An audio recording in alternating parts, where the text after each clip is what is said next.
Hello, everybody. This is Coach Mindbar for AP Pre-Calculus here on section 3.14, polar function graphs.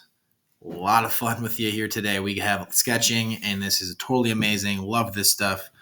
I'm excited for you to watch this video. And before we get started here, do not forget to like and subscribe. Okay, so there's two ways we can sketch polar function graphs. There's really a third way, but you can always create a chart of values. If you don't know how to sketch something, you can see, okay, what's happening at theta equals 0, theta equals pi over 6, pi over 3, pi over 2, and kind of just go from there. Or you can sketch polar equations in rectangular form and then use that to sketch the points. Or you could really just try to convert from polar to rectangular. That's another way that I've seen as well. And actually, I'll probably do that for the first couple examples here. So first thing I do is, first off, we have to, oops, that is not meant to be there. First thing we're going to do here is just kind of like breathe in these polar looking graphs. This look totally weird to you, and I totally get it because it's brand new. It still looks weird to me, and I've been doing this for a long time. All right, so what this graph is instead of it being an x coordinate with something going over x and then up y, instead we start at standard position and we're trying to figure out how much something opens up. Okay, so graphing polar equations can be helpful for us whenever we're dealing with circular types of equations, not necessarily circles, but something that's curvy, so like sine graphs or radii or stuff like that. Okay, so first thing I'm going to help you sketch here, maybe help us understand what's going on here, is r equals 3. Okay, so for these graphs, there's always an r and there's a theta. So each little point out here represents the r value. So I'll use my cursor right here. So right here is the origin. Okay, actually, I'll undo that one right there. So this is the origin. There we go. Oh, a little hand. Where are the hand tool? Look here. My little hand right here is on the origin. Okay, and then all I do is this is at theta equals 0. And then if I open up enough, my hand is now at theta equals pi over 2. This is my quadrantal. Keep opening up. Theta equals pi. Theta equals 3 pi over 2, theta equals 2 pi. And then these lines in between represent, so if I go up, it looks like if we're going between 0 and pi over 2, it looks like each one of these represents a pi over 12 value. So pi over 12, this would be pi over 6, this would be pi over 4, this would be pi over 3. This would be, I don't even know, I had too much math in my head, but you get the idea. For what's going on here. Okay, so the values we're really using really are this middle one right here, which I don't really worry about that one too much, which is just pi over 4. This one right here would be pi over 3. Actually, I'll label that for you so you can kind of see it in action. So this one right here would be the pi over 4. This one right here would be the pi over 6. And this one right here is the pi over 3. Okay, so those are the big ones for us that we really care about. Okay, so now we want to do r equals 3. If you remember from our last, actually, I'll make this a little bit skinnier. We know that r squared, our last lesson, r squared equals x squared plus y squared. Okay, that is the equation of a circle. Okay, so for this case, we're going to get 3 squared equals x squared plus y squared. Again, this represents a circle with a radius of 3. So on here, I'm just draw a circle of radius 3, where the center is going to be the origin. I'll do this in a different color, though. So we're going to be out here at 3. This pink line is at 3. Okay. Wait, no, it's not. Oh, this graph is awful. Oh, man. Realizing that this graph is not increasing by 1. I'll fix it. Okay, it looks like these big bolder black lines are by 2. Okay, so 3 is actually going to be right in between the 2 and the 4. So that looks like that's a radius of 3 right there. So all I'm going to do is go to my quadrantals, draw this out to 3, and then draw the best circle that we can. Don't judge me.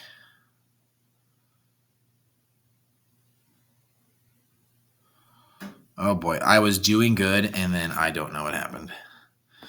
Okay, so there you go. That is graphing r equals, zoom out. Very slowly am I zooming out. Technical difficulties. There we go. So there you go. So that's the graph of r equals 3. is that pink right there. Okay. Come over to the next one. If we just have a theta, okay, let's take a quick little memory. Let's go trip down memory lane. Doesn't tangent of theta equal y over x? Okay. So if I have theta is pi over 3 is y over x. What's tangent of pi over 3? Do you remember that? Hopefully you do. It's on your unit circle. Tangent of pi over 3 is root 3. If not, I'm not redoing the video. It's root 3 now. If I were to solve for y, this would be y equals root 3x. So essentially, if this is on the Cartesian plane, we could draw this line with a slope of root 3, but we don't have that. Okay, so what this is it's just a line, slope of root 3. Hard for you to realize which one's the slope of root 3, but first off, if I label these points again, like right here is pi over 6. This is pi over 4, and this is one is pi over 3 right here. All I'm going to do, I'll do this in red, is just I'm sketching the line through pi over 3. And that is a sketch of theta equals pi over 3. Fun fact. If we were to do this through 4 pi over 3, it would be the exact same thing. So if I were to sketch theta equals 4 pi over 3, you would get the exact same thing. Why is that, coach? I'm lost, coach. Well, what is tangent of 4 pi over 3? Isn't that just root 3? It's the same thing. This is the same line. So if you notice here, when you just do our theta equals, you just get a straight line, and it is equivalent to another theta equals value. Oh, just amazing. All right, meat and potatoes part. Let's do it. Oh, this is good stuff. This is good stuff. I'm actually going to do example 3, probably last, because it probably makes the least amount of sense. Okay. I'm going to get back to 3. Please remind me at the end of the video if in case I forget. It's a joke. You should have laughed. Okay, to sketch r equals 2 plus 2 cosine theta. What I'm going to do is I'm going to sketch this like you were taught to already. I'm just going to sketch the first period, and then we're going to take that graph and we're going to implant it onto our polar graph. So to sketch this right here, I'm going to sketch this from 0 to 2 pi. Sketch the one period. And here are my quadrantal points. Okay. Now, if you remember for this, is that we have our midline right here is 2.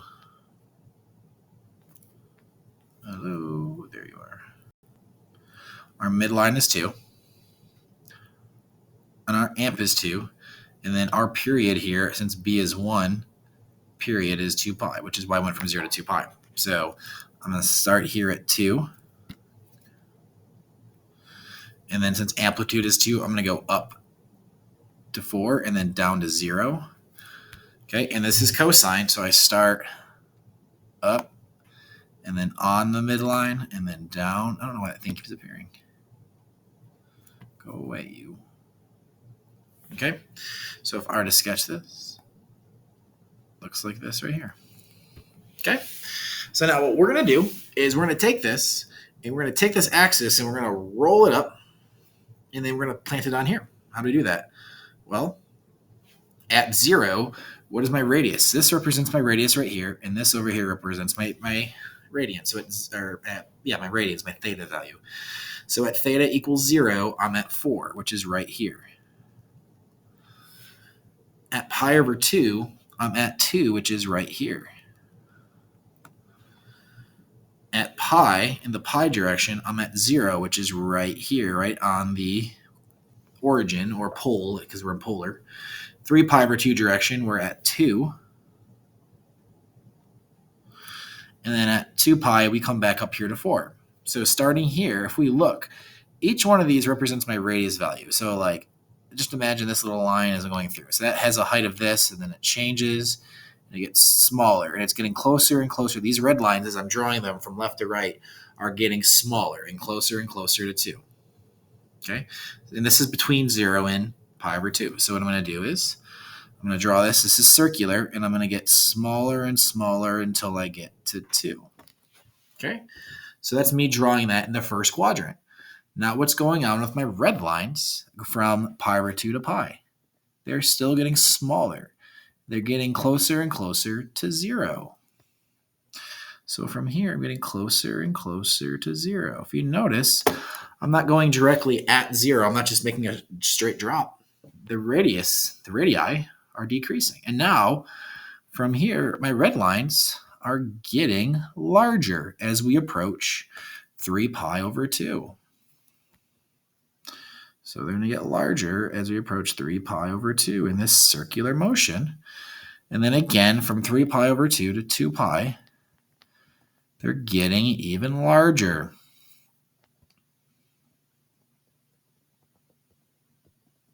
So voila. You have a graph like that. Okay? Kind of looks like a heart. That's why we call it a cardioid. All right, moving on. I mean, we could just look at that forever, but we got to get going. A lot to do on this video. Okay, next one right here. Again, I'm going to sketch this. Period here is just going to be 2 pi. So I'm going to go from 0 to 2 pi.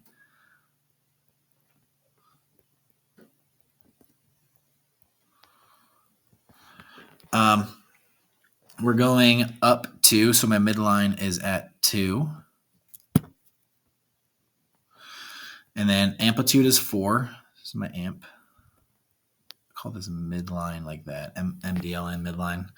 So I'm going to go all the way up to 6 right here. Oh, you knock it off thing. And then if I'm going to go downward, so I'm going to go to -2. Okay, and then so this is a negative sign. So I'm on here. Negative sign means instead of going from midline to up, I'm going midline to down below. So I'm going to go to here. Seriously, dude, you're annoying.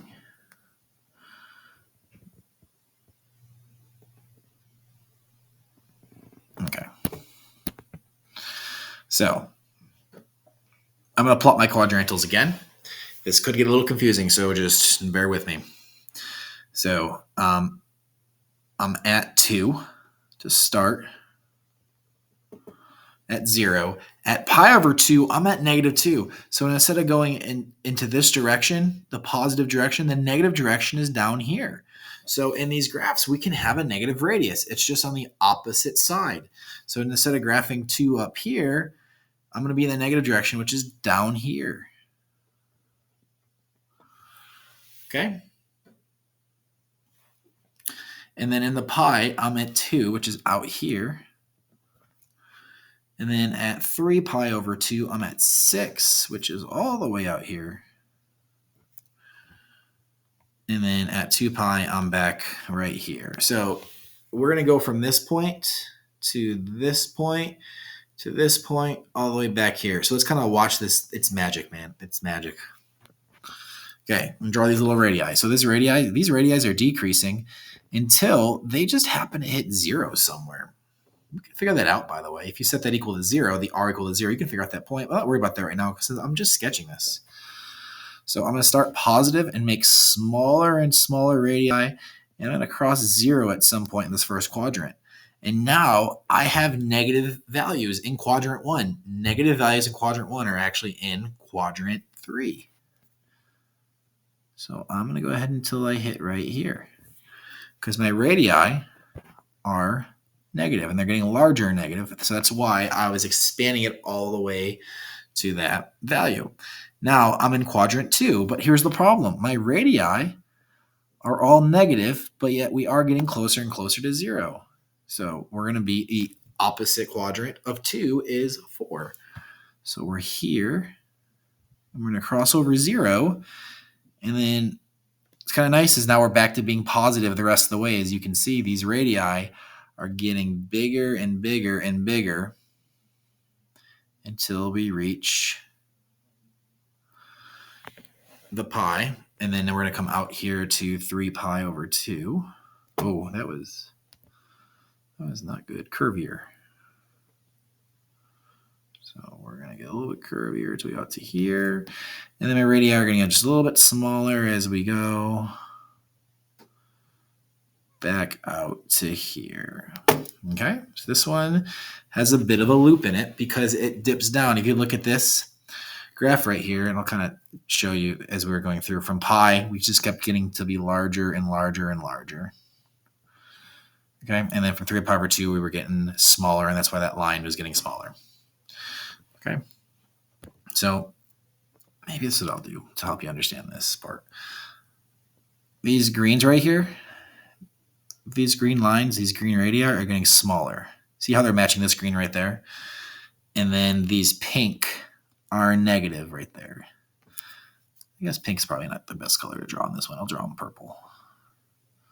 So see how I'm drawing these purple radii? They're negative and getting larger and larger negative. And that's why I'm drawing them like this. Okay, so that's kind of where they're coming from. All right, 2 more. We got this, people. We got this. Oh, this is a fun one too. Man, they're all fun. So again, this is R, this is theta. Amplitude is 3. And then here's a difference thing here. We have a B value of 3, so my period is 2 pi over 3. So that's going to stop right there. Huh. Interesting. Okay. So now I'm going to sketch this, pi over 3, and then this will be pi over 6. And then this right here will be, oh no, how good at math am I? Add those together, divide by 2, it's pi over 2.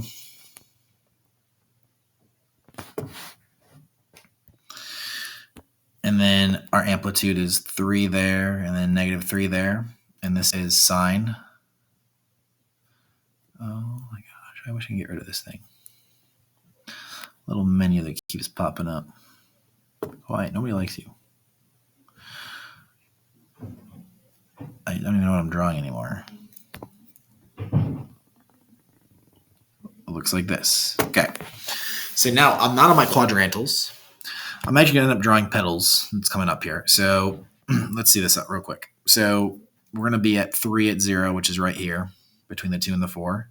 And at pi over 6, just to remind you, this is the pi over 6 line. Pi over 6. Oh, hold the phone here. Ignore me. I can't read my own graph. At 0, we're at 0, which is the pole. Okay. At 0, we're at 0. And then at pi over 6, we're at 3. And then at pi over 3, we're back at 0. So let me just draw that portion real quick for you. Go back to this red. So I'm getting the radii to be larger and larger between 0 and pi over 6. So we're going to start from 0, and we're going to get larger and curvy. Menu is messing up the picture. And now we're going to go back down to 0. Our radii are getting smaller as we're approaching pi over 3. So it's going to come from here, and we're not going to cross that pi over 3 line, but we're going to approach it right there. Okay. So boom, there is one petal. Now from pi over 3 to pi over 2, we have negative radii, okay, that are getting larger. So this is going to be in quadrant 3 because it's diagonal from it. So I'm going to have a larger radii. And if you notice at pi over 2, I'm going to be at negative 3. So it's going to be down here. This is negative 3 with respect to the pi over 2 pole. So I'm going to draw this right here. I have negative, so I'm in quadrant 3 now because I'm negative quadrant 1. Okay. So again, those red lines are represented. So first we're here little and then getting larger. It's almost like I'm implanting these red lines right here onto this graph right here. And then now we need to come back from pi over 2 to 3 pi over 2. And at 3 pi over 2, we're at 0. So it kind of just loops around like this. Okay. And now the problem is this doesn't actually graph everything because it's a pedal. We're just going to follow this pattern until we have a full cycle. So this, believe it or not, is going to come all the way out to 3. Where's 3? 3 is this line right here. Out to here. So we're going to keep going from here. We're really just trying to find this pattern. Go away, menu. Nobody likes you. Okay. So a little hint here. 3 pedals. Is it? Me and spelling don't do too well. I think that's like pedal as in like the car pedal. 3 pedals. Okay. If we're odd, that's 3 pedals. Okay. If we had cosine of 4 theta, that would actually be 8 pedals. So if it's odd, it's the same. If it's even, it's actually double. Just to have you know. So once you know it's 3 pedals, once you finish right there, you're good to go. Okay. Hey, last one here. I have not sketched this one. Number 3. Thanks for reminding me, by the way. Go ahead and sketch this one. Looks pretty simple to me, and it is to graph this one. So we're going to go from 2 pi.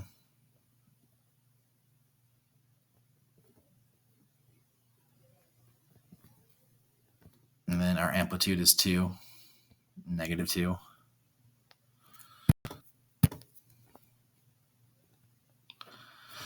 Okay, so it's sine. So we're going to start here. Oh my gosh, nobody wants you to do that. Do I sound frustrated? Me and technology don't get along. Okay, knock it off. All right. Okay, so that's what the sine looks like. So now we're here at 0. So we're at 0, 0. At pi over 2, we go all the way out to 2. Okay. Wait.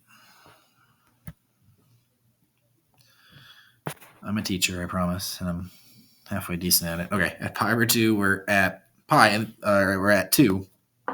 So we're going to draw radii that are getting larger. So make a curvy, and we're going to get larger. And kind of ruin the mood every time the thing pops up. Okay, and now we're going to go back down to pi, which will be at 0. So I need to come back down to 0 and make it a little curvy. Okay. Now we're in the third quadrant, but these radii are negative. Since we have a negative quadrant 3 is in quadrant 1. But look at this. I already drew in quadrant 1. That already happened. And then when I get to quadrant 4, that's negative. That's in quadrant 2. I already drew that. What does that tell you? I'm actually done. And if you don't mind, I'm going to make this look a little bit circular because this is supposed to represent a circle. There. How's that? I don't know if that's better. It's just watch me draw circles for the next 10 minutes.